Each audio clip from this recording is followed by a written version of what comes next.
Hello, welcome to episode 2 of Bat Dan's Thoughts.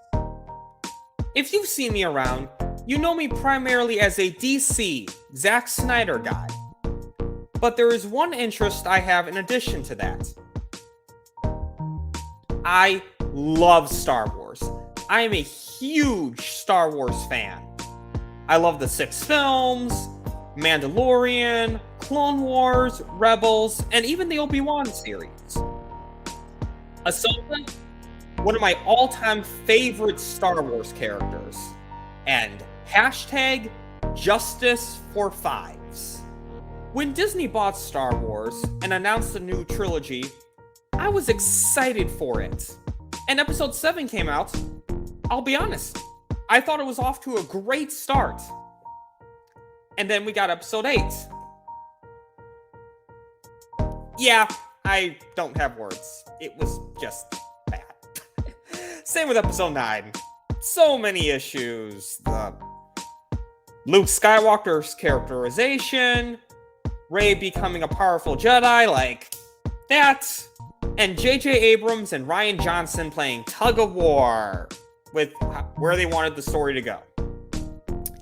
Many issues with it. But I have an issue that, in my opinion, doesn't get talked about enough. So, I have a trick question for you. Who is the overall main character of Star Wars? Now, when I say this, I mean the Skywalker saga, the main saga. What's that? Luke Skywalker? Nope. Anakin Skywalker.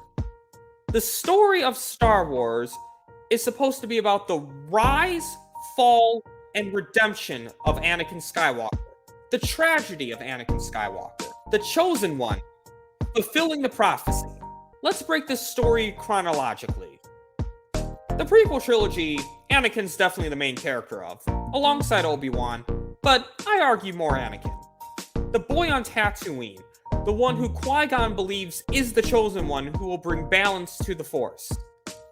Leaves his mom at a young age, falls in love with Padme, trains to be a Jedi, loses his mom, kills the Tusken Raiders, doesn't trust the Jedi, afraid of losing Padme, becoming Darth Vader.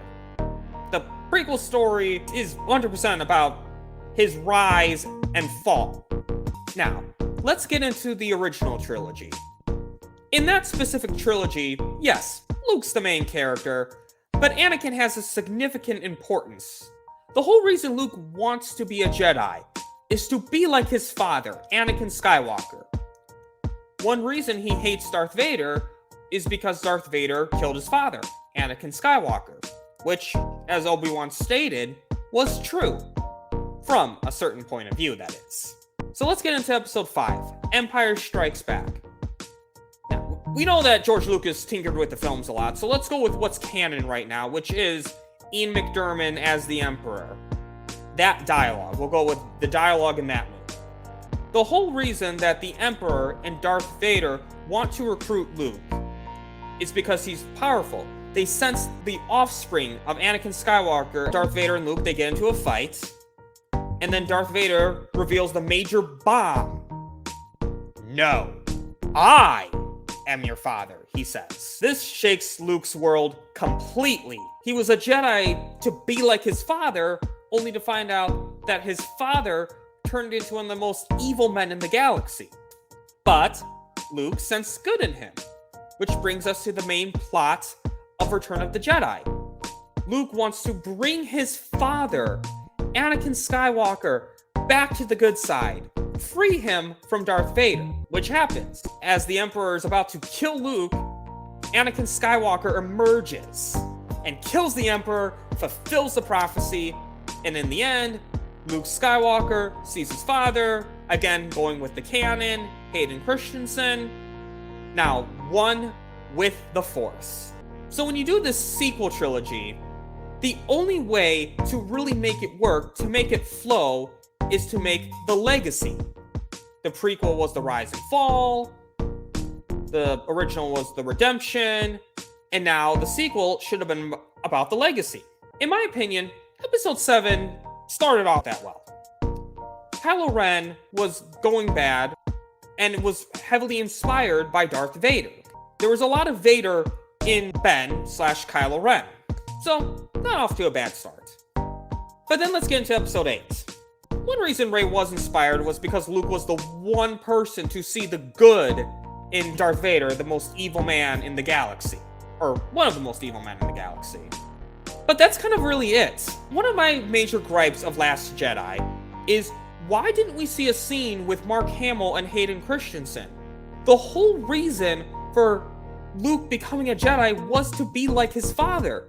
Why didn't we see those two share a scene? George Lucas went through the whole trouble of redoing episode 6 to have Hayden Christensen in there. Why couldn't we see that pay off in episode 8? Anyway, I digress. Let's get into episode 9. This one really should have been Hayden Christensen's movie, or at least had a big role in it, not just 2 lines of dialogue among many other Jedi. Ben became Kylo Ren to be like Darth Vader. So why couldn't we see Kylo Ren turn back into Ben to be more like Anakin? We didn't really see that. Anakin Skywalker knows more than anyone what it's like to fall and try to redeem yourself. We should have seen Anakin Skywalker be one of Ben Solo's main guides back to the light. We should have seen Anakin Skywalker guide Rey into helping keep his legacy alive. Because you see the Emperor back for no reason. I know the books explain clones, something, blah blah blah blah, but the movies didn't explain that. But anyways, to help make this return work, we should have really seen Anakin Skywalker be the one to help guide Rey to killing him once and for all and keeping Anakin Skywalker's legacy alive.